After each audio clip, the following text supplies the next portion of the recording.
And today I want to touch on a topic that I know is controversial, but I couldn't resist doing it. And that is the possibility of a pet being able to visit you when you are in a hospital, nursing home, or any other care facility. I'm going to talk about the benefits they bring to people, and the most contentious issue, that of hygiene and the safety of being able to bring animals into these types of centers. And for this I am going to count on Dr. Paula Calvo, our collaborator and specialist in Anthrozoology, which is the science that studies the bond between humans and animals. Stay, because this is going to get interesting today. My name is Albert Cervera and I specialize in the humanization of organizations. Join me. I want to put in context why this issue is relevant and why it is worthwhile for us to take a deep look at it. First of all, in Spain alone there are already more than 20 million pets, which means that there is already a ratio of 2.7 pets for every child. And it is expected to continue to grow exponentially. The bonds that are created between pets, especially dogs and humans, are really very strong. And in fact, they are considered as another member of the family. I can speak to this from my own experience, because from a very young age I have had a very special bond with animals. But what happens to your pet if you are admitted to the hospital for a long or even indefinite period of time, or if you are admitted to a nursing home? If we are talking about humanizing and attending to people's needs, don't you think it would benefit them to be with their pet? Regardless of your vision of the role dogs should have in society, what I can assure you is that all people who have dogs, in fact, consider them to be one of the family, and it feels good to be with them.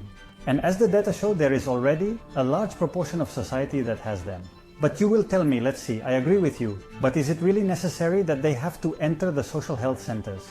Think that when we are hospitalized or admitted to a care institution, we generally feel isolated, in pain, alone, with some anxiety. Now, in a nursing home, it can also feel very lonely. And the interesting thing is that it has been scientifically proven that contact with animals, especially dogs, manages to mitigate many of these symptoms. And if it is your own pet, the impact is exponential. Much research has been done in geriatrics, mental health, and pediatrics, but there are still many areas to study its impact. Here are just a few of the many results of scientific studies that have been conducted.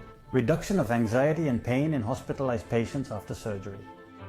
And also in patients with mental illness. Stress reduction in hospitalized patients. Increased motivation and emotional well-being of patients. Reduced blood pressure, heart rate, and increased relaxation in cardiology patients. Reduced depression in nursing home residents. Improved communication, mood, and motivation in people with intellectual disabilities. Improved attention in children with autism spectrum disorder. But not only in patients, I can assure you, from my own experience, that it totally improves the work environment in a hospital, and in particular the well-being of its workers. And the dog-assisted therapy session we did in a hospital with girls with eating disorders, as soon as we entered with the dogs, the hospitable atmosphere was transformed from the reception. Positively, obviously. The other day I met with Paula, and I wanted to take the opportunity to share her vision about all this. Paula Calvo is the first PhD in Anthrozoology in Spain, which, as I said, is the science that studies the bond between humans and animals. Human beings are designed to live in the wild. Just the contact with animals has its nature, and their nature and their behavior, as it is the original, helps us to be connected with nature. This has to do with biophilia, which is the basis of our general approach in Simbiotia. 49% of families live with a companion animal and consider it a member of the family.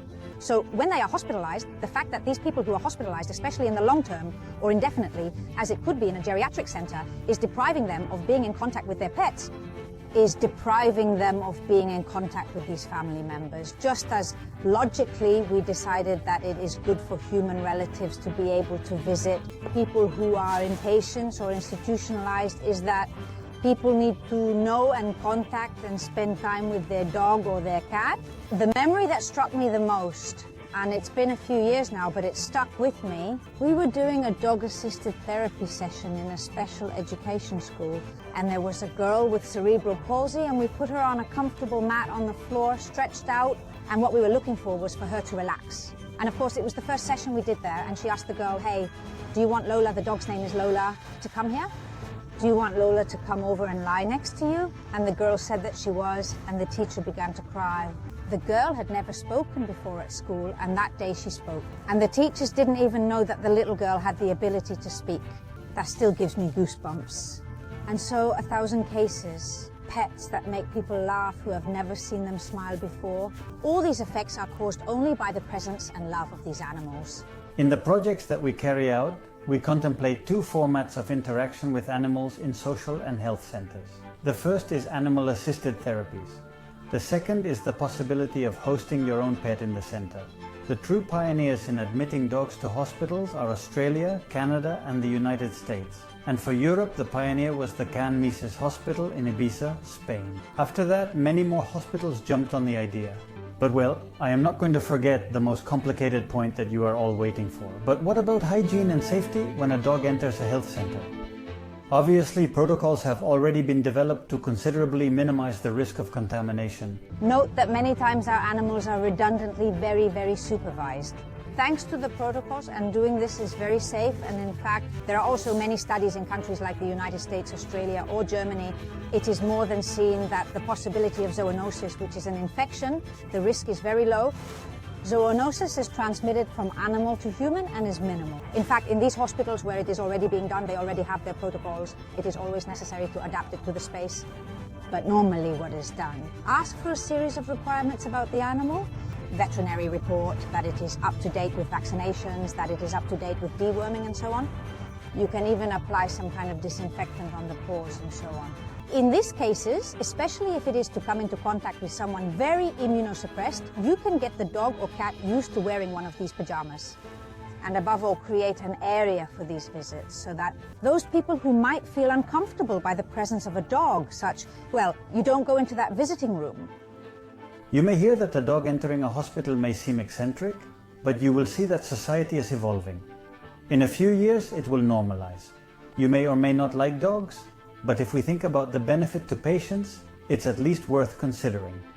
Obviously, everything must be designed well to guarantee safety, hygiene, and above all, respect for the rest of the people in the center, because there may be people who do not like animals. Subscribe here and hit the little bell if you don't want to miss the next videos.